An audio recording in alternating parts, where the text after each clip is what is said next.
right, hello wine-drinking people. Time for more of what I've had to drink yesterday, and our good friends from Badia Coltibuono in to see us with some new releases.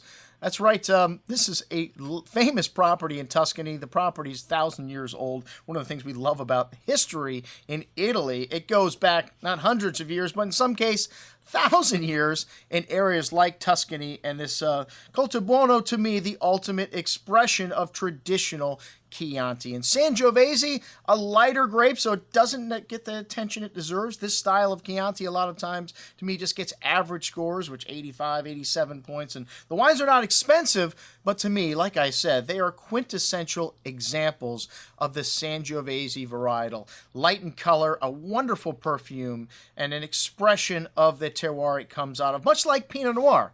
And one of the reasons I love it, like I said, the bouquet, and all these wines distinctly different. The Coltibuono Chianti Cetamuro, which is a blend of Sangiovese with a touch of Cannaiolo, that lovely light red berry fruit, a hint of like balsamic, strawberry.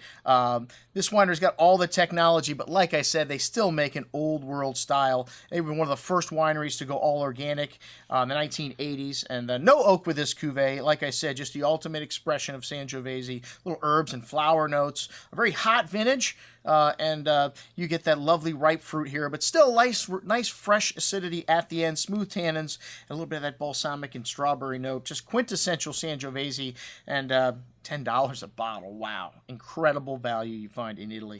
All right, the Coltibuono Chianti Classico, and the difference between the Coltibuono and Badia Coltibuono label is they do buy fruit for the Coltibuono, but they focus on the southern part of the Chianti region. Only 6 months in barrel, this Chianti Classico. 100% Sangiovese, that pretty light red berry fruit on the nose, hints of fine herbs, fresh earth, delicious juicy red berry fruit on the tongue, silky smooth tannins, that herbs and flower notes on the finish, lovely freshness, very good, a little bit more concentrated here at 1625. Badia Coltibuono Chianti Classico, this is all estate fruit, and fermented with indigenous yeasts. You know, there's a lot of talk about this yeast thing. They do add a specific flavor profile to the wine, and they have just found that after, experimenting with other types of yeast, that the ones that are indigenous are the best with the Sangiovese varietal. So this one is 90% Sangiovese with a mix of other indigenous varietals here, Cannaiolo, Memolo, a bit of a more distinction here on the nose, like classic Tuscan mix of earth and herbs, light red berry fruit, pretty bright fruit on the tongue here. This 13 vintage, really showy and drinking nicely. A nice hand of fresh flowers and herbs on the finish. Excellent juice at $22. Wow, another great value here, as is the Chianti Classico Reserva.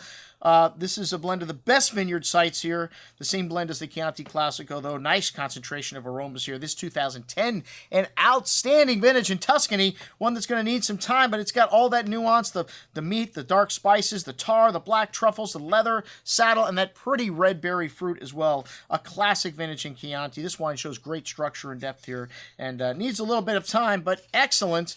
As was the Sangiovese di Toscana, 2009. We had this wine in the store, and I like the way the 2009s are drinking right now. Unlike 2010, you're not going to need a lot of time. They're already very showy. This wine's aged in 10% new oak, the oldest vines. Long maceration on the skins, 12 to 14 months. And 7 generations this family has owned this property. So, like I said, it goes back many years before that. This wine's got that distinct earthy and herbal bouquet of Tuscany, that light red berry fruit that Sangiovese offers, strawberry and cherry. Good structure here on the tongue with ripe tannins, a long finish echoing that earth. And like I said, this wine drinking very nicely right now. And then one of my favorite dessert wines, Vinsanto, the wine of saints. And this is Vinsanto di Chianti Classico. So they use Sangiovese to make it. You could use Malvasia also to make, you can also make Vinsanto in other parts of Italy. They make it in Umbria, but it can be fortified, it can be unfortified. This one, a more classic style to me. It's got notes of cigarette tobacco in the nose, sun-dried fruits, dates, figs, a host of brown spices, and notes of fudge. Sweet, but wonderful freshness at the end. This one's got great balance. And at $45, wow, it's very expensive to make dessert wines. This is a relative value when you look at the world of Vinsanto. Great stuff. Thank you very much for our friends at Badia Coltibuono for stopping by to see us. I'm your host, Andrew Lampasoni, signing off for the Wine Watch, saying, remember, always drink the good stuff first.